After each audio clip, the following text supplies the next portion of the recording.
आज हम पहुंच गए हैं उनके घर में जिन्होंने एनिमेशन की दुनिया को हिंदुस्तान के घर घर में पहुंचाया। जिंदगी जिंदगी मेरे घर होना होना जिंदगी।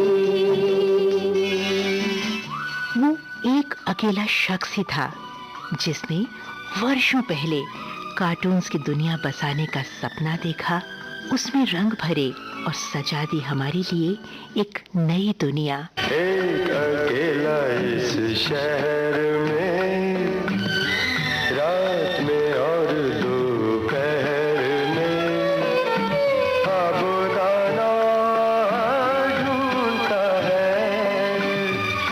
आशियाना ढूंढता है। अब हम भी आपको बता देते हैं उनका नाम और उनका पता।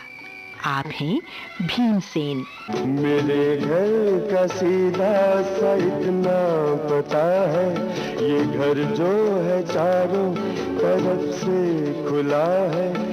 सिर्फ एनिमेशन ही नहीं, फीचर फिल्में भी आपने खूब पसंद की हैं उनकी। दो दीवाने शहर में, रात में या दोपहर में, साबुदाना ढूंढते हैं, आशियाना ढूंढते हैं, दो दीवाने। आज अमरकांत ने कोशिश की है भीमसेन जी की यादों के उजाले में देखने की उनकी जिंदगी को। दोस्तों नमस्ते, मैं हूं अमरकांत। इस समय मैं विविध भारती के स्टूडियोज में नहीं, एक ऐसी जगह बैठा हुआ हूं जहां चारों तरफ सिर्फ अवार्ड्स ही अवार्ड्स हैं, सर्टिफिकेट्स हैं। खास बात 12 या 14 नेशनल अवार्ड्स, और एक ऐसी शख्सियत मेरे सामने बैठी है जिसके सामने बैठकर बात करना अपने आप में बहुत बड़ी बात है। और ये मेरी खुशकिस्मती है कि आज ये मौका मुझे मिला है। आज मैं बैठा हुआ हूं एनिमेशन के जनक और घरौंदा दूरियां जैसी कलात्मक पिक्चरों के निर्माता निर्देशक भीमसेन जी के साथ। भीमसेन जी, विविध भारती की तरफ से हम आपका बहुत बहुत स्वागत करते हैं। बहुत बहुत धन्यवाद, और मेरी आवाज़ को मेरे श्रोताओं तक पहुंचाने का और भी धन्यवाद। आज हम यहाँ आपसे बहुत लंबी बात करने आए हैं। एनिमेशन के लिए भीमसेन जी एक वट वृक्ष हैं, और वो वट वृक्ष की छाया इसी तरह मिलती रहेगी एनिमेशन। ऐसा है, मैंने बहुत पहले प्रेमचंद की एक कहानी पढ़ी थी जी, और उसमें ऐसा एक प्रसंग आया था जी, कि दुनिया जहाँ तुम्हें मिली है इसे आगे बढ़ाकर आने वाले लोगों को सौंप दो। और मैं अभी इसी मोड में चल रहा हूँ कि जो कुछ मेरे पास है मैं उसे बांटता चलूँ, लेता चलूँ। तो वो मेरा सौभाग्य है कि मेरे आसपास लेने वाले भी हैं और मेरे में ताकत भी है कि मैं दे सक रहा हूँ। मैं इसी बात को आगे बढ़ाऊंगा। बहुत सी बातें, बहुत से दोस्त जो शायद एनिमेशन की दुनिया को ठीक से ना जानते हों, या बहुत से आज के हमारे जो दर्शक हैं या हमारे श्रोता हैं, युवा पीढ़ी के लोग हैं, उनके लिए घरौंदा और दूरियां फिल्में शायद एक अलग सी फिल्में होंगी। तो उनको पूरे विस्तार से, उनको एनिमेशन के ए से लेके एन तक जो है पूरा सारी चीजें बताने के लिए ही हम आज यहाँ पर आए हैं। तो मैं सबसे पहले अपने दोस्तों तक ये बात पहुंचाना चाहता हूं कि आपने एनिमेशन में चाहे कुछ देखा हो या ना देखा हो, लेकिन एक खास फिल्म थी, एक चिड़िया अनेक चिड़िया, वो जरूर देखी होगी। तो दोस्तों, वो जो फिल्म थी वो भीमसेन जी ने ही बनाई थी, और वो कब बनी, कैसे बनी, ये सारी चीजें जानने के लिए हमें पहले भीमसेन जी से पूछना होगा कि वो मुंबई कैसे आए, फिल्मों में कैसे आए, एनिमेशन से कैसे जुड़े। सच बात तो ये है कि मुझे एनिमेशन ही खींच करके यहाँ लाया था। मैं आर्ट्स कॉलेज में पढ़ रहा था और उन्हीं दिनों कुछ वॉल्ट डिज्नी की फिल्में थिएटर्स में लगती थी जी।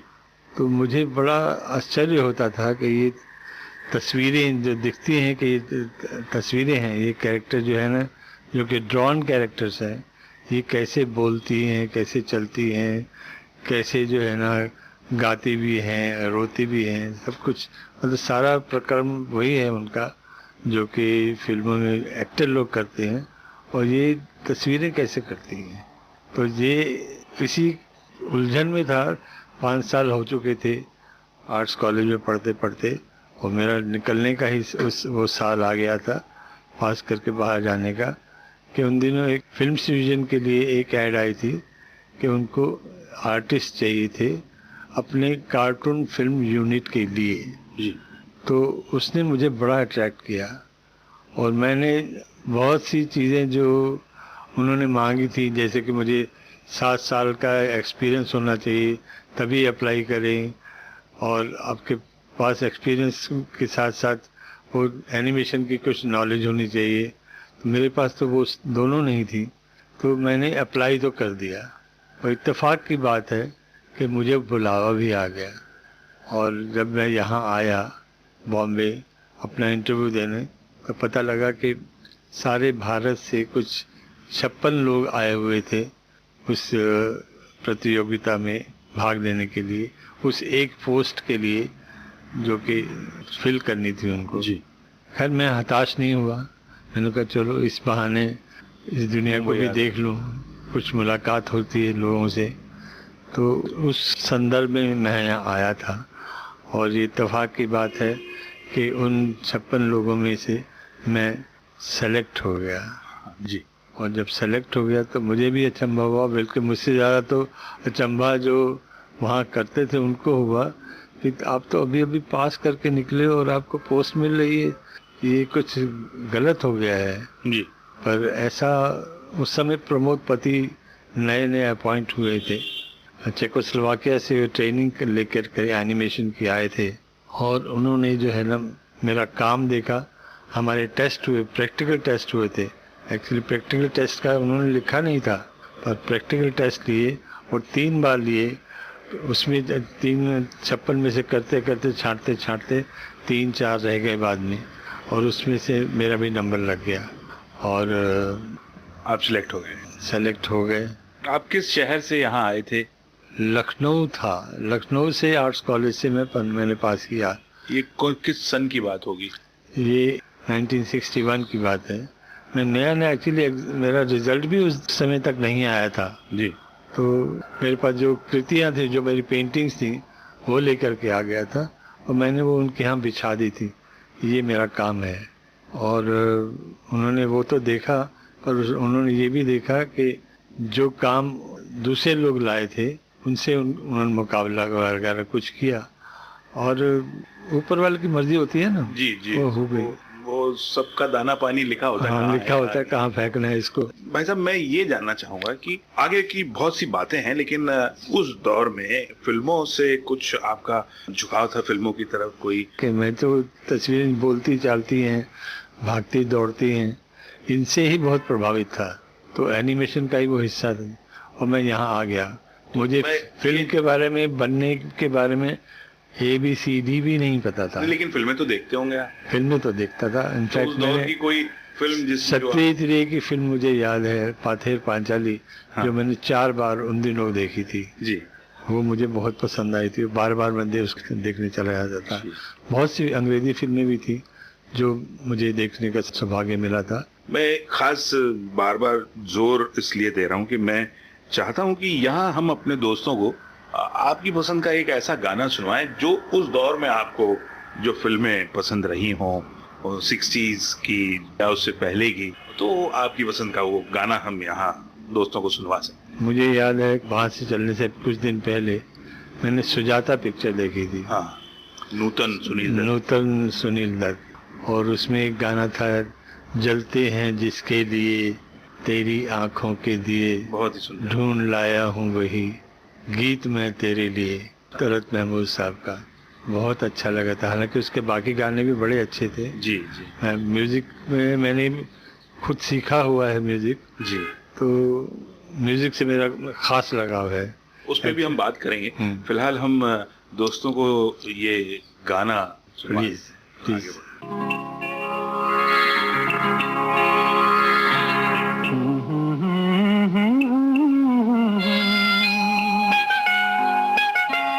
जलते हैं जिसके लिए तेरी आंखों के दिए,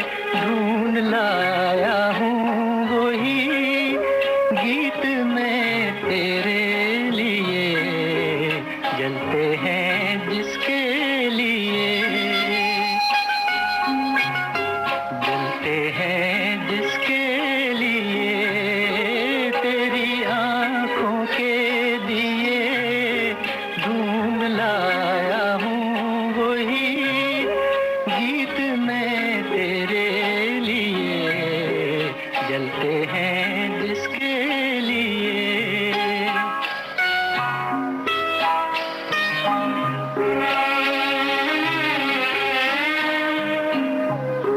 दर्द बन के जो मेरे दिल में रहा ढल न सका, जादू बन के तेरी आंखों में रुका चल न सका। दर्द बन के जो मेरे दिल में रहा ढल न सका, जादू बन के तेरी आंखों में रुका चल न सका। आज लाया हूँ वही गीत मैं तेरे लिए जलते हैं जिसके लिए।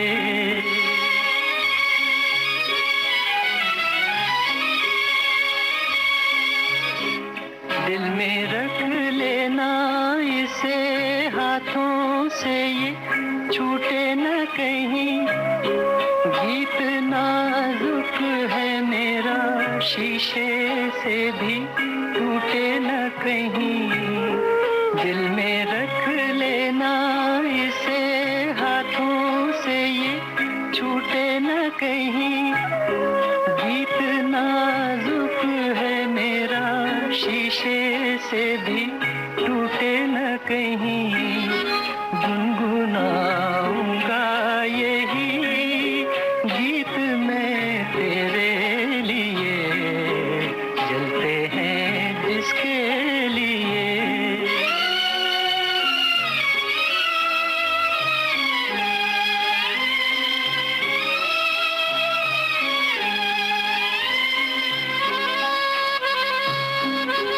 जब तलक ना ये तेरे रस के भरे होठों से मिले, यूं ही आवारा फिरेगा ये तेरी जुल्फों के तले।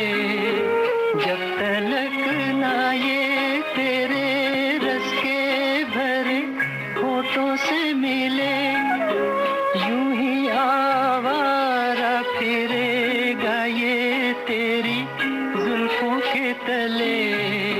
गाए जाऊंगा यही गीत मैं तेरे लिए जलते हैं जिसके लिए।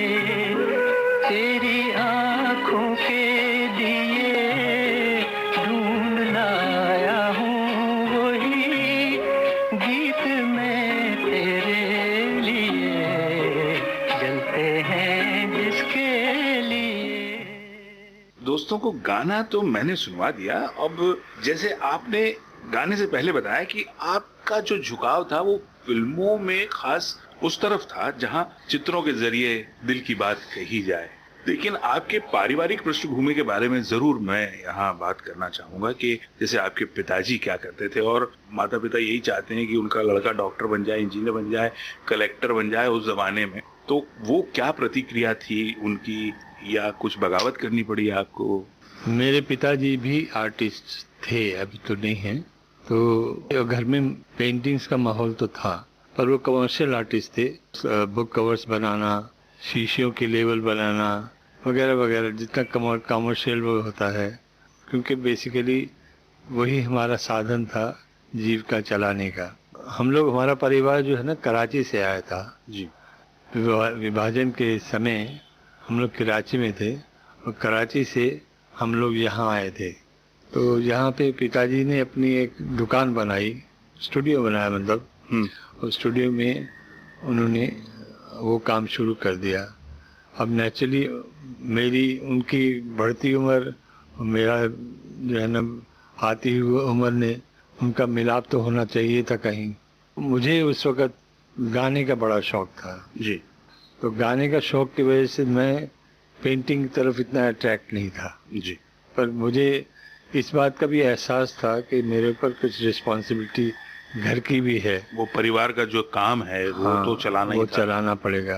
तो उसको सोचते हुए मैंने उनके साथ एक एग्रीमेंट किया उनसे कि ऐसा है, आपकी दुकान चलाने का जहाँ तक बात है मैं अपना पूरा समय उसमें डिवोट करूँगा, पर मेरा शौक है पेंटिंग का, और उसके लिए शाम को ही मुझे 2 घंटे चाहिए होते हैं म्यूज़िक कॉलेज में जा कर के सीखने वगैरह का। तो उनको भी आइडिया पसंद आया।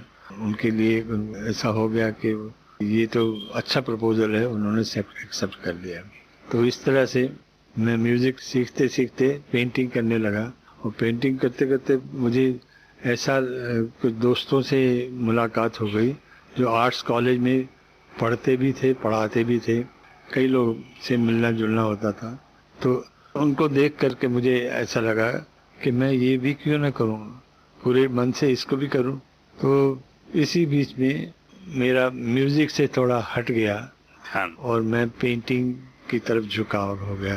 जिस दौर में आप म्यूजिक सीख रहे थे, तो उसको म्यूजिक सीखने के समय क्या आपके एक सिर्फ शौक के लिए, या कभी मन में ये भी था कि इस म्यूजिक को मैं अपना पेशा भी बना सकता हूँ, या इसके जरिए मैं रोजी रोटी? एक्चुअली वो उम्र ऐसी नहीं थी कि मैं पेशे की बात पहले रखूं, शौक की बात पहले रखी जाती। क्या सीखते थे आप?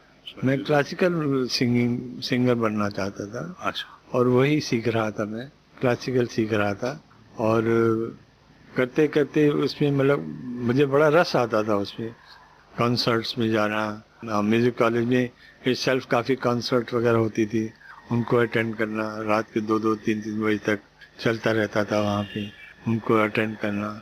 तो इस तरह का एक माहौल था जिसमें म्यूज़िक का रस घुला हुआ था। देखिए, हम क्लासिकल म्यूजिक की बात कर रहे हैं और म्यूजिक के रस की बात कर रहे हैं, तो जाहिर सी बात है कि एक क्लासिकल सॉन्ग तो यहाँ बनता ही है जो आपको पसंद हो। उन दिनों के जो क्लासिकल गाने बेस्ड होते थे, नेचुरली राग्स वगैरह के ऊपर ज़्यादा बेस्ड होते थे। नौशाद साहब का एक फिल्म आई थी बैजू बावरा जी। तो बैजू बावरा के गाने मुझे बहुत पसंद थे जी। इसी संदर्भ में एक और फिल्म थी झनक झनक पायल बाजे जी, जिसको मैंने 11 बार देखा था जी। और वसंत देसाई के साथ उनको बल्कि जाकर के सुनता था फिल्म को, देखता कब था, क्योंकि 1-2 बार में देखा तो समझ में आ गई।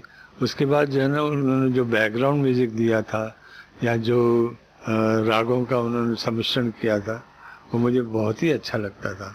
तो यहाँ कौन सा गाना सुने, बैजू बावरा का या झनक झनक पायल बाजे? मैं दोनों को ही सुनाऊंगा। चलिए, तो अभी एक सुन लेते हैं, उसके बाद थोड़ी सी बातचीत के बाद झनक झनक पायल बाजे का सुनेंगे।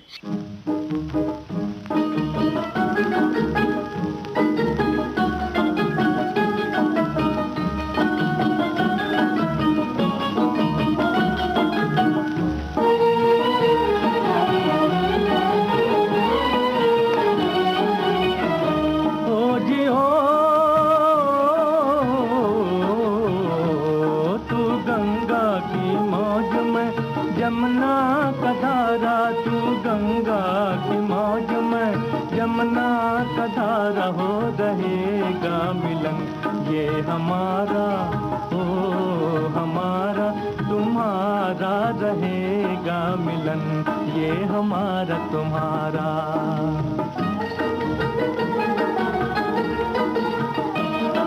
अगर तू है सागर तो मझधार मैं हूँ, मझधार मैं हूँ। तेरे दिल की कश्ती का पतवार मैं हूँ, पतवार मैं हूँ। चलेगी अकेले ना तुमसे ये नैया, न तुमसे ये नैया, मंजिल तुम्हें बिन खेवैया, तुम्हें बिन खेवैया। चले आओ जी, चले आओ जी, चले आओ मौजों का लेकर सहारा हो रहेगा मिलन ये हमारा तुम्हारा।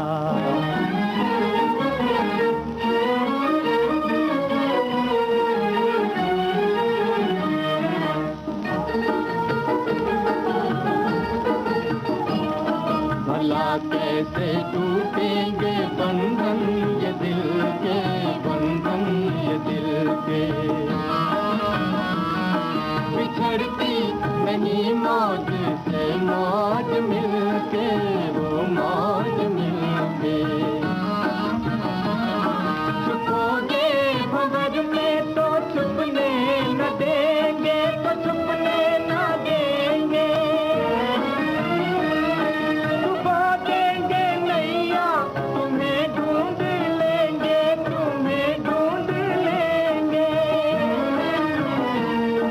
बनाएंगे हम, बनाएंगे हम, बनाएंगे तूफान को।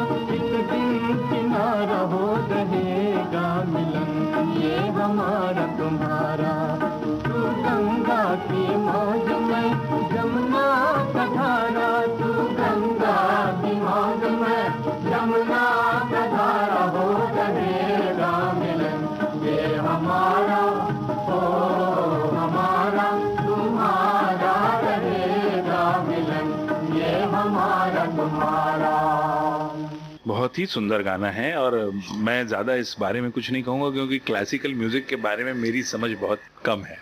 लेकिन इसकी एक लाइन बड़ी अच्छी लग रही है कि तू गंगा की मौज में जमुना का धारा, हो रहेगा मिलन हमारा। तो अब मिलन की बात ये मैं इसी को लेके आगे बढ़ता हूँ कि आपके मन में भी एक मिलन की आस थी, उत्सुकता थी, एक जिज्ञासा थी, एक चाह थी कि आपकी जो परवाज है उसको आसमान मिले, आकाश मिले। और उसके लिए कहीं भले वो क्लियर नहीं था लेकिन कहीं एक छटपटाहट तो रही होगी कि जो मैं पेंटिंग कर रहा हूँ या जो चित्रकारी में कर रहा हूँ जीविका चलाने के लिए कर रहा हूँ, लेकिन असल में आपने एक समझौते के तहत वहां पे आप कर रहे थे। ये छटपटाहट जरूर हुई होगी कि मुझे एक खुला आसमान मिलना चाहिए। ऐसा कभी लगा आपको वहां? बिल्कुल लगा, बल्कि हर दिन लगता था। और इनफैक्ट मेरा सारा समय दोनों ही आर्ट फॉर्म्स के बीच में जाता था। हाँ, मुझे मैं मतलब मेरा अंदाजा सही था कि एक बिल्कुल। छटपटाहट में जी रहे थे आप। हर कलाकार छटपटाहट में ही जीता है और बढ़ता है और चलता है जी और दोनों सब मेरे साथ साथ चले। जी। तो नेचुरली जैसे कि तुमने कहा कि जीविका के लिए अलग और अपने शौक, अपने पैशन के लिए, आत्म संतोष के लिए अलग बात। जैसे कि सौभाग्य मेरा कि मैं फिल्म डिवीजन में सेलेक्ट हो गया, तो जीविका का भार जो है ना सारा फिल्म डिवीजन ने उठा लिया जी। पर मेरा म्यूजिक छूटा नहीं। यहाँ मैं यही जानना चाहूंगा आपसे कि वो एक क्षण जब आपने अपने पिताजी को ये कहा कि मैं तो सिलेक्ट हो गया, मैं तो चला मुंबई, वो क्या प्रतिक्रिया थी उनकी? मेरे पिताजी भी आर्टिस्ट थे जी। भगवान, और वो भावनाओं की बहुत कदर करते थे जी। मेरे को उन्होंने एक बार भी नहीं कहा कि नहीं म्यूजिक कॉलेज की क्या जरूरत है, म्यूजिक कॉलेज की क्या जरूरत है। वो समझौता, हालांकि मैंने प्रपोज किया था और उन्होंने इमीडिएटली एक्सेप्ट किया उसको, और उन्होंने मेरे ऊपर ही छोड़ दिया कि तुम दोनों को निभा सकते हो तो करो, कोई बात नहीं। और एक चीज़ उसी वक्त तय हो गई थी कि मैं एक चीज़ शौक से कर रहा हूँ और एक चीज़ जो है ना दाना पानी के लिए कर रहा हूँ जी। और उन्होंने एक्सेप्ट कर लिया था। और जब ये बात आई, मेरे वहाँ से चलने की बात हुई, तब भी उन्होंने ज़रा भी नहीं शिकन आने दी अपने चेहरे पर। इनफैक्ट मुझे भी थोड़ा इमोशनल हो रहा हूँ, मेरे पीठ पे हाथ रख के बोला बेटा बिल्कुल घबराना नहीं, यहाँ मैं सब संभाल लूँगा। दोस्तों, इस समय मैं भीमसेन जी को रोक देना चाहता हूँ।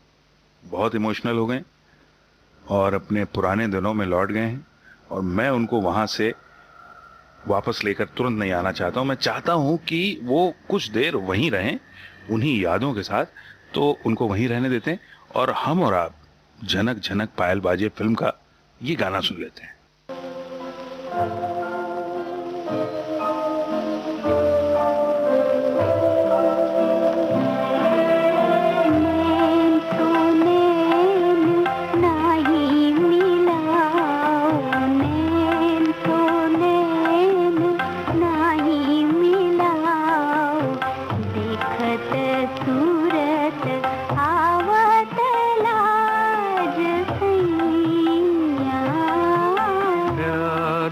प्यार आके सजाओ, प्यार से प्यार आके सजाओ।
का बान गुइया नैन तो नैन नहीं मिलाओ, नैन तो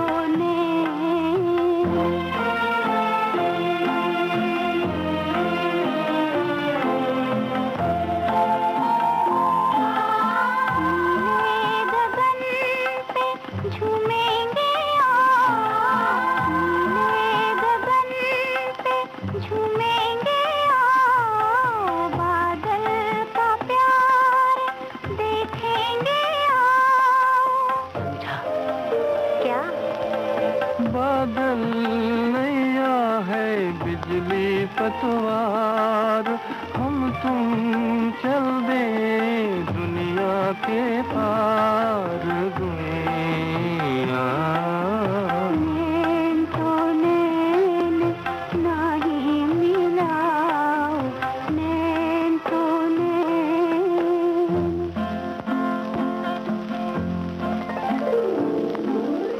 दोस्तों, आप सुन रहे हैं प्रोग्राम उजाले उनकी यादों के, और आज बातचीत हो रही है निर्माता, निर्देशक और एनिमेटर भीमसेन खुराना से।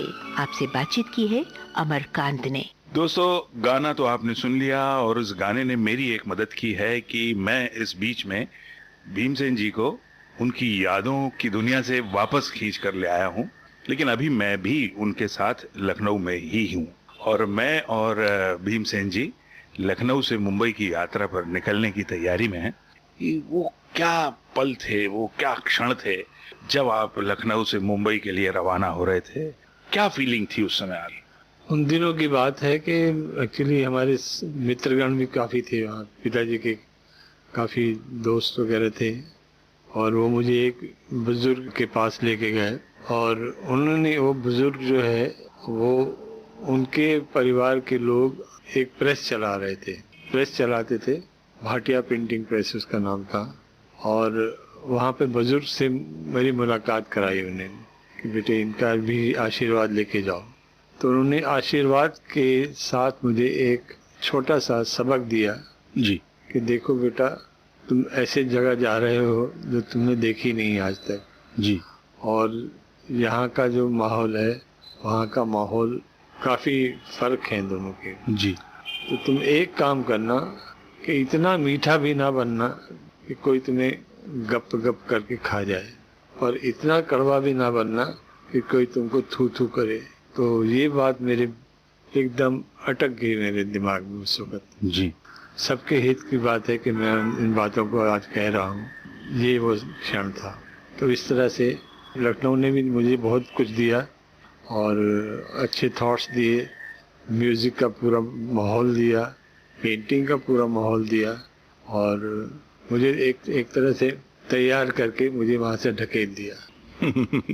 धकेल दिया एक ऐसे समंदर में जहां आपको तैरना खुद ही सीखना था, बिल्कुल, या अपने आप को लहरों के हवाले कर देना था। सही बात है। तो निश्चित रूप से एक समंदर ही था, और है भी। मुंबई शहर, अपने आप को बचाए रखना बहुत मुश्किल काम है। तो क्या हुआ फिर? आप मुंबई आए, नौकरी तो आपको मिल गई, लेकिन एक आशियाना, एक छत, वो जो मुंबई के बारे में कहा जाता है कि रोटला मले पर होटला ना मले। ये बात बिल्कुल तुम्हारी सही है। एक्चुअली वहाँ भी मेरी मदद ऊपर वाले ने की कि मेरे चाचा जो थे वो कराची से सीधा यहीं आ चुके थे। जी, हमारा परिवार तो लखनऊ चला गया था जी, और उनका परिवार यहाँ आके बस गया था। शीतला देवी रोड माही में रहते थे वो। जी, तो मैंने तो सीधा पाँव अपना वहीं रखा जी, और बाकी छोटे छोटे एक्सपीरियंस जो हैं वही मैं जानना चाहता हूँ।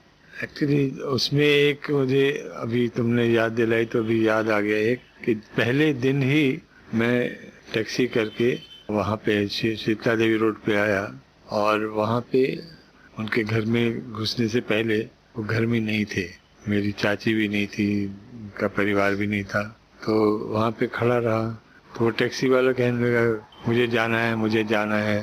तो मैंने पर्स वर्स निकाला तो कुछ ऐसा उसकी आंखों में दिखा कि अभी मेरा पर्स लेके भाग जाएगा। ये एक डर मैं लेके आया था। उसने ऐसा कुछ नहीं किया, पर मेरे मन में ऐसा भाव जागा तो मैंने उसको बस को तो बचा लिया और उसके पैसे उसको दे दिए। ऐसे निगाह से देख के गया कि जैसे उसके हाथ से एक शिकार निकल गया। तो इस तरह से वही पहला एक्सपीरियंस था जी। इसके बाद एक एक्सपीरियंस और था कि घर में मैं सेट हो गया। उसके बाद मैंने सोचा कि जाके देखूं तो सही कौन सी जगह है, फिल्म स्टूडियो कहाँ, कौन से रोड पे है, क्या है, कैसा है। तो मैं घर से बस स्टॉप के लिए निकला, बस स्टॉप पे खड़ा रहा और वहाँ से मैंने बस पकड़ी तो बाकी लोगों को तो मैं पहचानता नहीं था, ना ही वो मुझे पहचानते थे। तो वो चलते रहे हम लोग साथ। फिर जो हम फिल्म स्टूडियो के स्टॉप पे मैं उतर के अंदर गया, अपने डिपार्टमेंट को देखा जिसमें मुझे काम करना था, जहाँ से मेरी शुरुआत होनी थी। उस शुरुआत के टाइम पे मुझे लोगों ने ज़्यादा देखा और मैंने लोगों को कम देखा जी। क्योंकि मेरा तो ध्यान, कंसंट्रेशन जो हर चीज़ नहीं थी जी, तो किसी को मेरा फोकस नहीं बैठा उधर। तो कैसे उसको सहेज करके फिर दूसरे दिन में जब बस स्टॉप पे गया इधर आने के लिए, तो पता नहीं कहाँ से एक मैं बस स्टॉप पे, मेरे साथ भी और कई स्टैंड से चढ़े ऊपर उस स्टॉप से, और एक आदमी ने मेरी भी टिकट निकाल ली जी। इससे मैं थोड़ा जो है ना होशियार हो गया कि यहाँ तो लोग ऐसे ही मिलेंगे कुछ। तो मुझे थोड़ा डर मन में बैठ गया। फिर कुछ नहीं वो ठीक है, मैंने कहा चलो टिकट निकाल ली तो क्या हो गया। तो फिर जब उतरा मैं उस बस स्टॉप पे तो वो भी मेरे साथ पीछे उतरा। तो मैं उससे बचता हुआ और अपने को बचाता हुआ थोड़ा तेज थोड़ा कम स्पीड करके ऑफिस की तरफ चला। थोड़ा कुछ एक फरलांग का सफ़र था। उसमें मेरे मन में ये शंका रही कि ये आदमी कौन है, ये आदमी कौन है। तो जैसे ही मैं अपने ऑफिस के दरवाजे के अंदर गया तो पता लगा कि ये आदमी भी अंदर ही आ गया। तब मेरा माथा ठनका कि वो भी यहाँ काम करता है और उसने मुझे पहचान लिया था, इसलिए उसने टिकट निकाली थी, इसलिए मेरे साथ आ रहा था। और मेरी बेवकूफ़ी से मैंने उससे उसका नाम भी नहीं पूछा और खामखा ऐसे डर रहा था कि जैसे कुछ मेरे पीछे गुंडा लग गया है जी। तो ऐसा एक एक्सपीरियंस मेरा अपना था। भीमसी जी, आगे बढ़ते हैं लेकिन एक गाना सुनकर, क्योंकि अब मैं चाहता हूं आपके साथ फिल्म डिवीजन के अंदर जाना। तो उससे पहले इधर फिल्म डिवीजन के गेट पर एक गाना सुनिए। सहगल का एक गाना सुनाइए, मुझे बड़ा प्रिय। कौन सा बताइए हम आपको? सहगल साहब का बाबुल मुरा नहीं छूट हो जाए। बाबुल मोरा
जैसे मैंने गाने से पहले कहा कि मैं अब चाहता हूं आपके साथ फिल्म डिवीजन के अंदर जाना, तो क्या हुआ अंदर?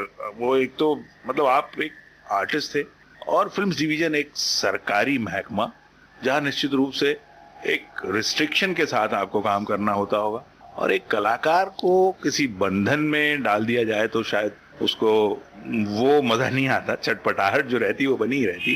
कैसा लगा अंदर जाके? एक्चुअली थोड़ा सा मैं विस्तार में कर देता हूँ उस बात को। वहाँ के लोग मुझे बड़े मिलनसार लगे जी। जैसे कि पहला ही एक्सपीरियंस मैंने बताया कि एक आदमी वही टिकट निकाल रहा है और यहाँ तक पीछे पीछे आ गया, फिर उसने अपने आप को इंट्रोड्यूस किया।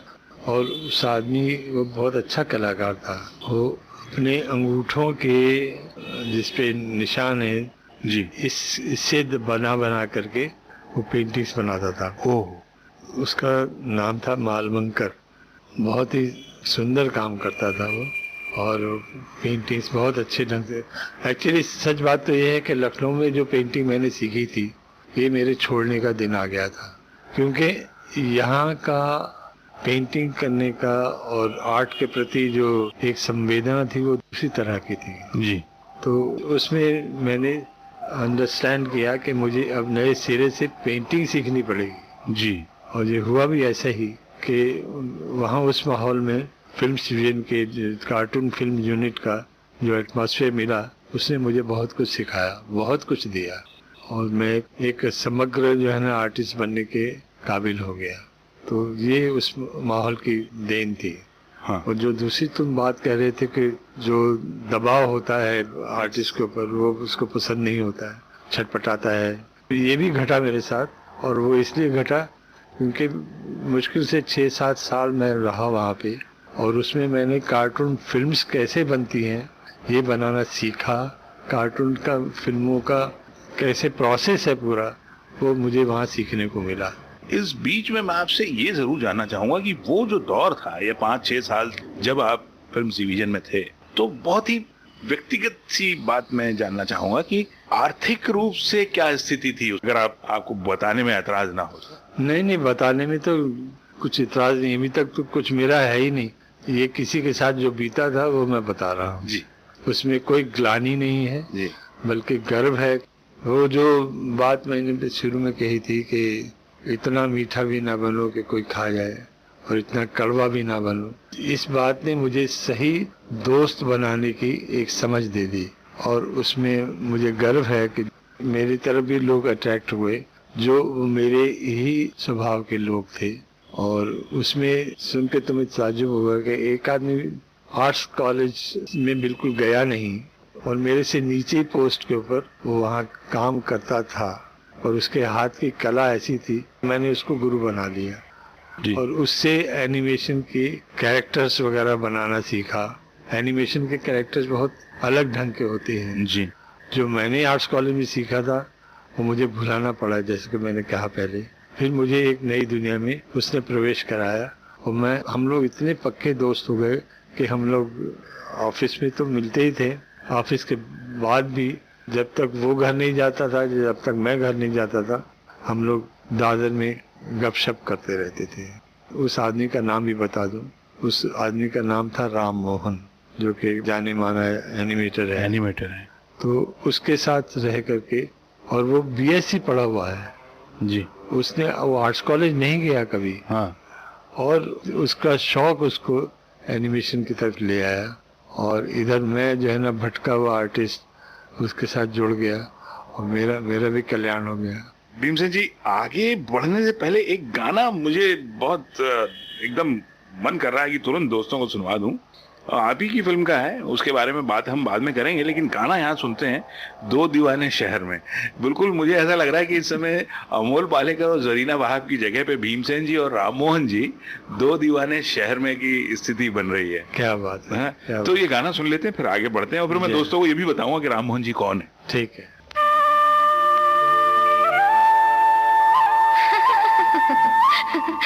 दीवाना एक दीवाना शहर में, एक दीवाना नहीं, एक दीवानी भी। दो दीवाने शहर में,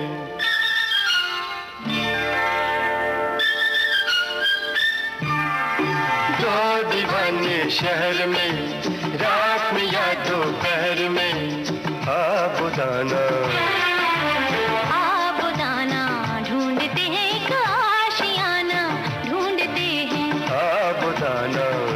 ढूंढते हैं एक आशियाना, ढूंढते हैं दो दीवाने शहर में, रात में या दोपहर में आबुदाना, ढूंढते हैं एक आशियाना, ढूंढते हैं दो दीवाने।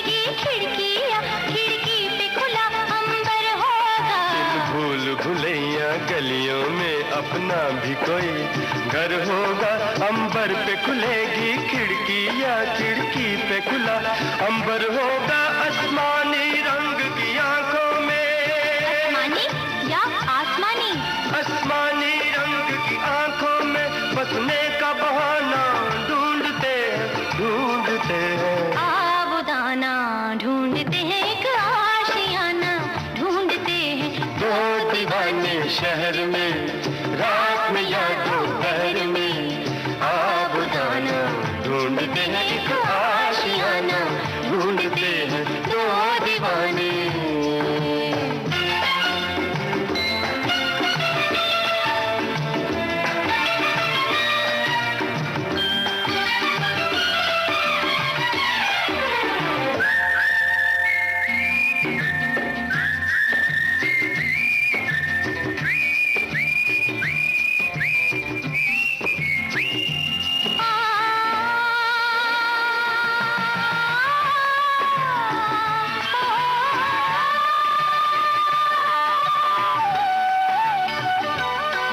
जब तारे जमीन पर, तारे और जमीन पर, of course, जब तारे जमीन पर चलते हैं,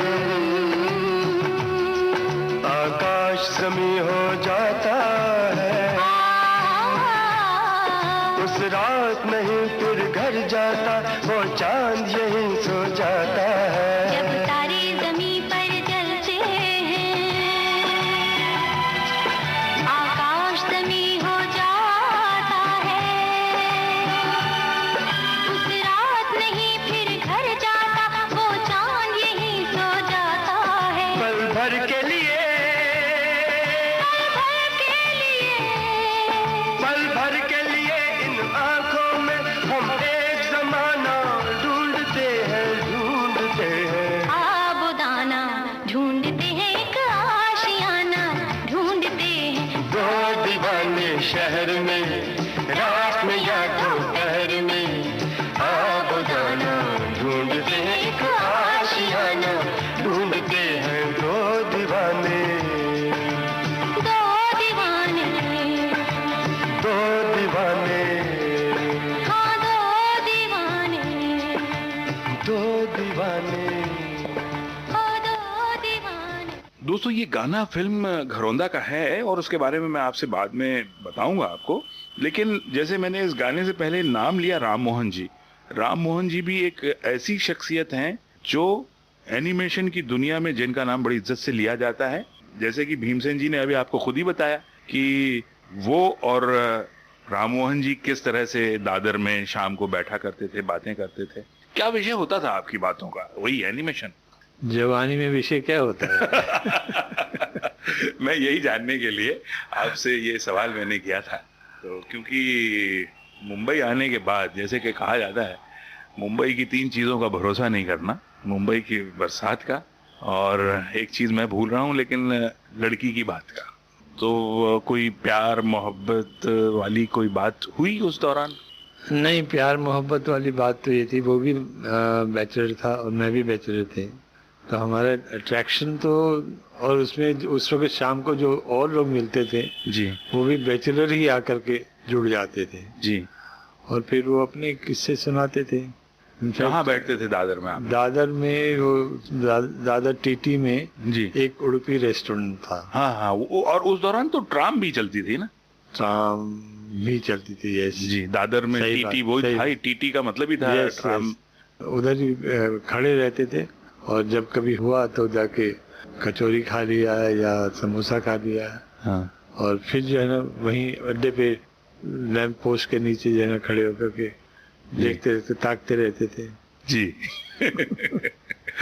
तो उस ताका झाकी के दौरान कभी किसी से नजरें चार नहीं हुई? हाँ, ऐसे मौके तो बहुत आए, बट मुझे उसकी दोस्ती में बड़ा बल मिलता था जी उसके साथ। वो बहुत क्रिएटिव आदमी था जी। है बल्कि आदमी जी। भी। और मेरी क्रिएटिविटी को एक्चुअली जो दिशा मिली है वो उसके कारण भी मिली है। जी। मैं उसको अपना एनिमेशन में तो गुरु ही मानता हूँ। तो उस दौरान आपने जब आप राम मोहन जी के साथ बैठा करते थे, बातें होती थी, निश्चित रूप से जब आपके वो गुरु थे, मानते थे आप उनको गुरु, तो एनिमेशन से जुड़ी कुछ योजनाओं पे भी बातें होती होंगी, आप लोग मिलके कुछ करते होंगे बातें कि हाँ। हम आगे चल के एनिमेशन को क्या करेंगे, कैसे करेंगे? ये बात भी बहुत काम की है, क्योंकि मेरा तो नाम था ही नहीं जी। मैं कहीं एनिमेशन को कुछ बारे में जानता भी नहीं था, पर उसके पास कुछ लोग आते थे जो हेड फिल्म्स के जो बनाते थे, और उसमें वहाँ पे जो एनिमेशन का काम होता था वो उसको देख के जाते थे। तो उसने वो बहुत बड़े दिल का आदमी था, और उसने मुझको और अपने साथ 2 और लोगों को मिला लिया, और हम लोग 4 मिल करके उस काम को कंप्लीट करते थे। और फिर किसने कितना किया काम, और उसको बिना देखे हुए वो उसके 4 हिस्से कर देता था, और सब संतोष की सांस लेते थे। ये उसका वो था, बड़प्पन था। यहाँ वही मैं जो आपसे आर्थिक पहलू की बात कर रहा था, तो ये एक आपको एक्स्ट्रा इनकम भी उस समय बिल्कुल थी, बिल्कुल बिल्कुल, जिसकी मुंबई में निश्चित रूप से बड़ी जरूरत पड़ती है कि आदमी को एक काम में गुजारा करना बड़ा मुश्किल है मुंबई में, चाहे वो कोई भी काम कर रहा हो।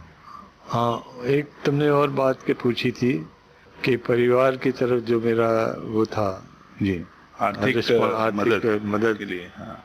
वो मैं अपनी तनख्वाह से, मुझे उस वक्त 323 रुपए मिलते थे। मैं बड़ा हिचक रहा था आपकी उस समय की सैलरी जानने के लिए। नहीं, मैं बता देता हूँ, मेरा मुझ में कुछ नहीं, जो कुछ है प्रभु। तो अब वो 323 रुपए हालांकि उस जमाने में बहुत होते थे, लेकिन इतने भी नहीं थे। नहीं, सही बात है। हाँ। और उसमें से मैं 100 रुपए जो है ना अपने भाई को भेजता था, जो कि धनबाद में पढ़ रहा था उन दिनों। जी। और छोटे भाई आप? छोटे भाई को। जी। तो चलिए, पिताजी की एक जिम्मेदारी को थोड़ा सा आपने बांट लिया। जी। और जैसे यहाँ पे जीने का बात थी, तो वो हमारे जो एनिमेशन हम करते थे उसमें भी खर्चा पानी निकलता था। तो इस तरह से जिंदगी शुरू हुई। मैं आगे बढ़ूंगा, बहुत सी बातें करूंगा, बहुत कुछ जानना चाहूंगा कि जो आपने कहा कि मैं 6-7 साल ही रहा फिल्म डिवीजन में, ये भी मैं पूछूंगा कि क्यों छोड़ा आपने। लेकिन उससे पहले मैं ये जरूर जानना चाहूंगा कि आप और राम मोहन जी जब अकेले मिलते रहे, घूमते रहे, फिरते रहे, तो फिल्में भी देखते होंगे आप? एक्चुअली उसके साथ रह करके मैंने फिल्में देखना सीखा। तो उस दौर की कौन सी फिल्म आपको तुरंत याद आई? एक्चुअली हम लोग एक फिल्म फोरम करके एक संस्था थी जी, उससे जुड़ गए थे। इनफैक्ट उसी ने मुझे उस तरफ मोड़ा, और हम जो है जितनी विदेशी अच्छी फिल्में आती थी बड़े बड़े डायरेक्टर्स की, इंगमार बर्गमन, ट्रूफो, एंटोनियोनी, ऐसे बड़े बड़े नाम जो वेस्ट में थे, उनकी फिल्में दिखाते थे वो लोग फिल्म फोरम में। जी।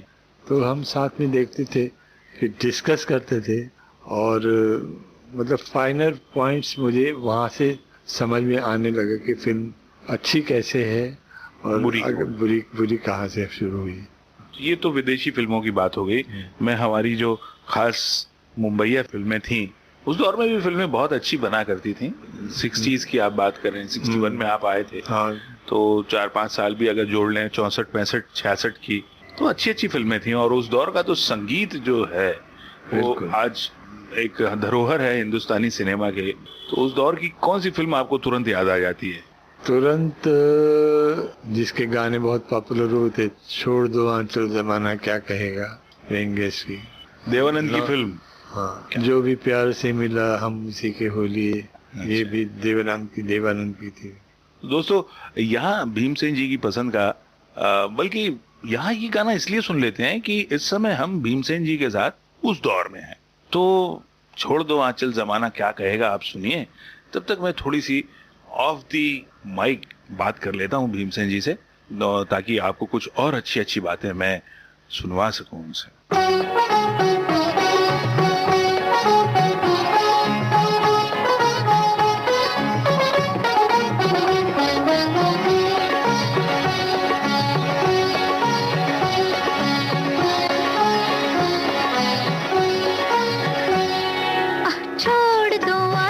जमाना क्या कहेगा, ओ छोड़ दो आंचल जमाना क्या कहेगा। हा इन अदाओं का जमाना भी है दीवाना, दीवाना क्या कहेगा। ओ छोड़ दो आंचल जमाना क्या कहेगा। हा इन अदाओं का जमाना भी है दीवाना, दीवाना क्या कहेगा। हा छोड़ दो आंचल जमाना क्या कहेगा।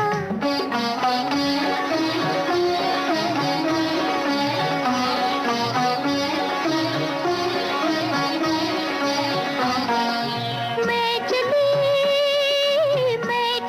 अब खूब छेड़ो प्यार के अफसाने, कुछ मौसम है दीवाना, कुछ तुम भी हो दीवाने।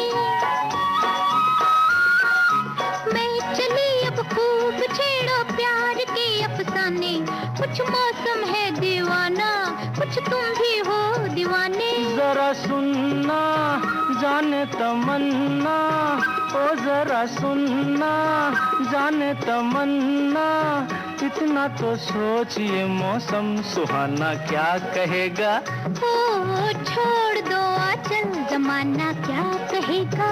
हा इन अदाओं का जमाना भी है दीवाना, दीवाना क्या कहेगा। हा छोड़ दो आंचल जमाना क्या कहेगा।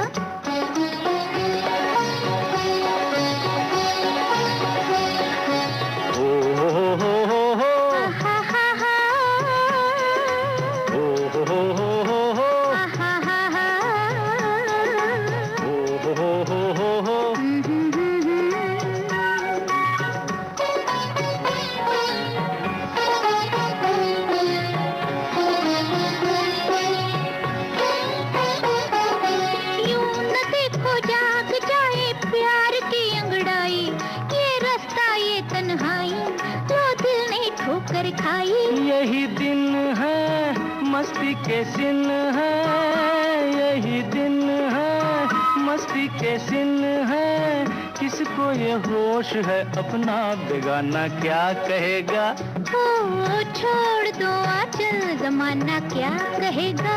हा इन अदाओं का जमाना भी है दीवाना, दीवाना क्या कहेगा। हा छोड़ दो आंचल जमाना क्या कहेगा।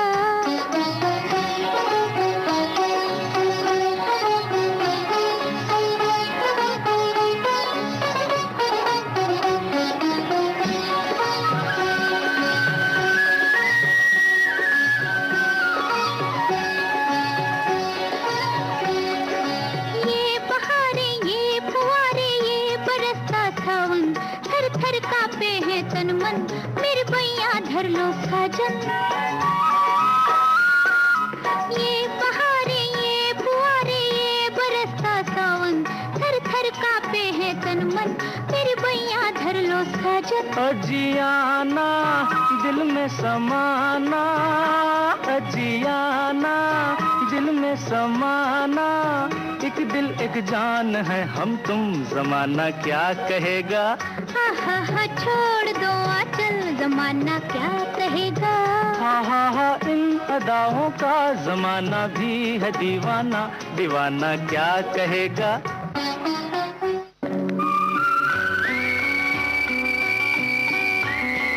तो ये थी निर्माता, निर्देशक और एनिमेटर भीमसेन खुराना के साथ अमरकांत की लंबी बातचीत। भीमसेन खुराना जी की यादों के उजालों में अभी जिंदगी की कई सच्चाइयां छिपी हैं, जिन्हें वो अमरकांत के साथ बांटेंगे। इस प्रोग्राम के लिए तकनीकी सहयोग मिला विनायक तडवलकर और सुनील भुजबल से। आज पिटारा लाया था उजाले उनकी यादों के।